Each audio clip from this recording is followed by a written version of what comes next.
Hello friends, ముందుగా మచ్చి పులుసు కోసం ఆనియన్స్, పచ్చిమిర్చి, వెల్లుల్లి అలాగే టొమాటో కట్ చేసి పెట్టుకోవాలి. టొమాటో ఏంటంటే మనం ఒక పావు బియ్యం తీసుకుంటే 2 టొమాటోలు కట్ చేసి పెట్టుకోవాలి. అలాగే బిర్యానీ స్పైసెస్ తీసుకోవాలి. బిర్యానీ స్పైసెస్ వేయించుకోవాలి. ఇలా వేయించుకున్న తర్వాత కరివేపాకు, అలాగే ఆనియన్స్, వెల్లుల్లి కూడా యాడ్ చేయాలి. పచ్చిమిర్చి కూడా యాడ్ చేసుకోవాలి. ఇవి బాగా మగ్గిన తర్వాత కొత్తిమీర యాడ్ చేసుకోవాలి. సండే కదా మేము మచ్చి పులుసు చేసుకున్నాం, సేమ్ బిర్యానీ లాగే ఉంటుంది. తర్వాత టొమాటో యాడ్ చేసుకొని బాగా మగ్గించుకోవాలి. తర్వాత సాల్ట్ యాడ్ చేసుకోవాలి. ఇది కువైట్లో ఉన్న వాళ్ళకైతే మచ్చి పులుసు అంటే తెలుస్తుంది. ఇలా చేస్తే పిల్లలు కూడా ఎంతో మంచిగా తింటారు. అసలు వెగట అనిపించదు. చికెన్ ఫ్లేవర్ రైస్లో తగులుతూ చాలా బాగుంటుంది. తర్వాత పసుపు యాడ్ చేసుకోవాలి. ఇలా యాడ్ చేసుకొని బాగా మగ్గిన తర్వాత చికెన్ ముక్కల్ని యాడ్ చేసుకోవాలి. ఇలా ఒకసారి ట్రై చేయండి, చాలా బాగుంటుంది.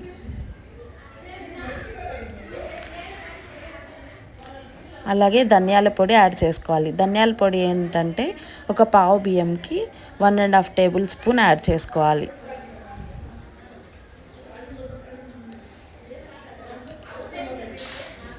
మా ఇంట్లో వాళ్ళు కువైట్లో ఉంటారనమాట, అక్కడ రెసిపీ అనమాట. ఇది చాలా బాగుంటుంది. సేమ్ మండి రైస్ లాగే ఉంటుంది. ఇది మసాలా అనమాట. అందులోకి మనం దీని ప్లేస్లో గరం మసాలా కూడా యాడ్ చేసుకోవచ్చు. దీన్ని మెడ్రాస్ పొడి అంటారు. లులు మాల్లో దొరుకుతుంది అనమాట. తర్వాత కారం యాడ్ చేసుకోవాలి. కారం యాడ్ చేసుకొని బాగా కలుపుకోవాలి. కలుపుకొని మూత పెట్టుకోవాలి.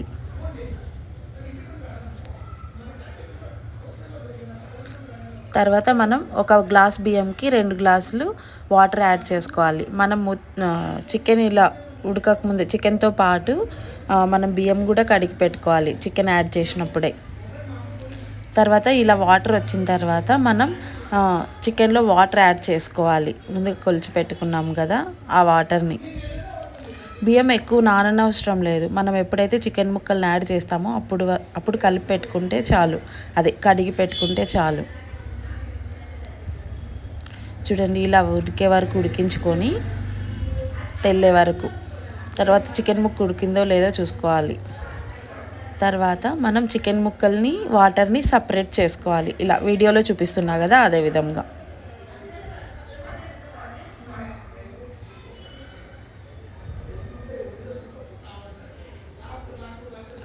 చికెన్ ముక్కల్ని సపరేట్ చేసుకొని పక్కన పెట్టుకోండి. తర్వాత అవి కూడా ప్రాసెస్ చేసుకోవాలి. ఇలా అన్నీ తీసేసుకొని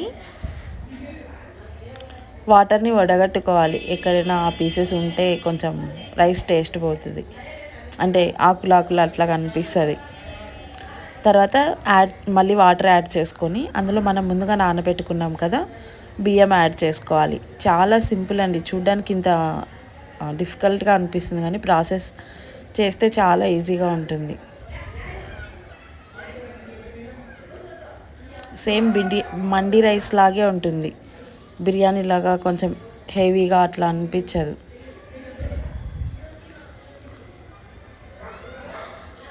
అంతే, ఎమ్మి మండి బిర్యానీ రెడీ.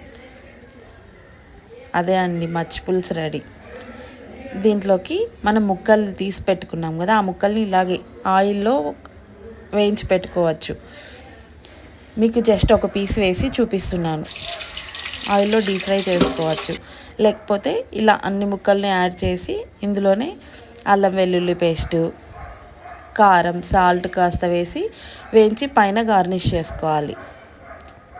కారం సరిపడా వేసుకోవాలి. అలాగే ధనియాల పొడి యాడ్ చేసుకోవాలి. యాక్చువల్గా మచ్చి పులుసుకి అయితే ముక్కలు పెద్దవి చేసుకోవాలి, చాలా బాగుంటుంది టేస్ట్. ఫైనల్గా చికెన్ మసాలా యాడ్ చేసుకోవాలి. చికెన్ మసాలా, సాల్ట్ అవన్నీ యాడ్ చేసుకొని అంతే, ఇది పక్కకు పెట్టుకోవాలి. ఈ ముక్కల్ని రైస్పై గార్నిష్ చేసుకోవడమే. అంతే, మచ్చి పులుసు రెడీ. దీంట్లోకి కూర పచ్చిమిర్చితో చేస్తారనమాట, చాలా టేస్టీగా ఉంటుంది. దానికోసం వెల్లుల్లి, అలాగే 10 to 20 పచ్చిమిర్చి ఇలా కట్ చేసి వేసుకుంటే కొంచెం త్వరగా పేస్ట్ అవుతుంది అన్నమాట. సాల్ట్ యాడ్ చేసి ఇలా వీడియోలో చూపిస్తున్నా కదా, అలా పచ్చి వేసుకోవాలి. చాలా బాగుంటుంది టేస్ట్. ఇదే బాగుంటుంది, చికెన్ కర్రీ అవేం బాగుండదు. అంతే.